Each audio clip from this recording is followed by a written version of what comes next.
আমরা যে এলাকায় অপারেট করি, বে of Bengal, ultimately Indian ocean এবং গ্লোবালিও হয়তো আমরা এক জায়গায় কাজ করার সুযোগ পাবো। সো এই জন্য আমরা আমাদের যে এক্সপার্টাইজ আছে সেটাকে আমরা যতই বেশি ইন্টারাকশন করবো ততই আমরা দুজনেই একই সাথে এটা থেকে আমরা এটার বেনিফিটটা পাবো আর কি। সো এটা আমাদের বাংলাদেশের জন্য একটা অত্যন্ত গর্বের বিষয় এবং বাংলাদেশ কোস্টগার্ডের জন্য গর্বের বিষয় যে অস্ট্রেলিয়ার মতো একটা মানে ডেভেলপ কান্ট্রির সাথে আমরা এই ধরনের এঙ্গেজমেন্টে যেতে পারছি এবং it is just a start.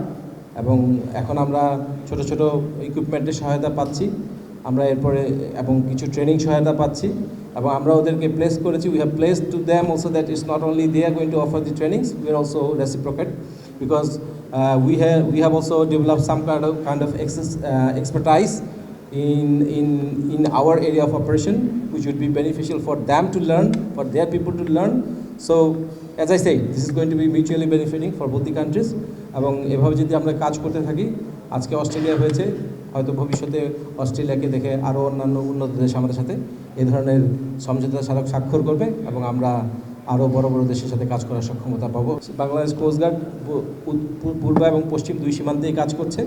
পশ্চিম সীমান্তে আমাদের যে একটা পুশিনের ঘটনা ঘটেছিল, এরপর থেকে আমাদের সরব উপস্থিতির কারণে এ পর্যন্ত কিন্তু আর দ্বিতীয়বার এই সমুদ্র এলাকা দিয়ে কোনো ধরনের পুশিন ঘটেনি। যদিও আমাদের অন্যান্য ল্যান্ডের অন্যান্য এলাকাতে পুশিন ঘটছে, বাট আলহামদুলিল্লাহ বাংলাদেশ কোস্টগার্ডের নিবিড় পর্যবেক্ষণ, সরব উপস্থিতি এবং কন্টিনিউয়াস উপস্থিতির কারণে আমরা সকল ধরনের পুশিন আমরা এটা আটকাতে সমর্থ হয়েছি এবং এটা কন্টিনিউ করবে যতদিন না পর্যন্ত এই ধরনের ইনফরমেশন আমাদের কাছে থাকবে।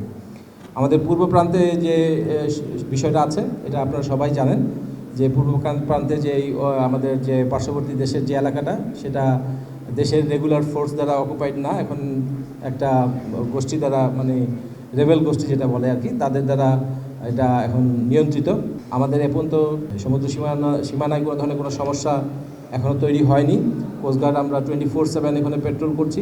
আমরা এনশিওর করছি যে আমাদের যেই ইন্টারন্যাশনাল যে ম্যারিটাইম বাউন্ডারি আছে ওই জায়গাটা যাতে আমাদের দ্বারা এবং বাংলাদেশ নৌবাহিনী দ্বারা সম্পূর্ণভাবে নিরাপদ থাকে এবং আমাদের যারা জেলেরা আছে, আমাদের যারা সেন্ট মার্টিন আইল্যান্ড সহ পার্শ্ববর্তী এলাকায় যারা অবস্থান করছেন তাদের যাতে কোনো ধরনের নিরাপত্তার কোনো সমস্যা না হয় সেটা আমরা এনশিওর করে যাচ্ছি। আপনারা হয়তো মাঝে মাঝে যদি একটা খবর জানতে পারেন যে জেলেরা ওই আরাকান আর্মি কর্তৃক ধৃত হয়েছে, বাট এটা মানে আপনাদের নলেজের জন্য বলছি যে আমাদের লোকজন যখন ভুলক্রমে আমাদের সীমানা ছেড়ে ওই পারে চলে যায় তখনই শুধু তাদেরকে আটক করা হচ্ছে।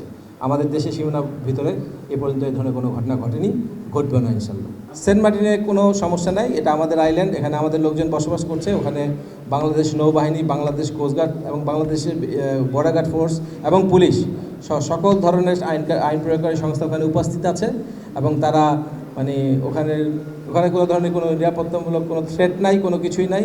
স্বাভাবিক যেরকম আমরা এখানে ঢাকায় বসবাস করছি ওরাও ওখানে নর্মালভাবে বসবাস করছে।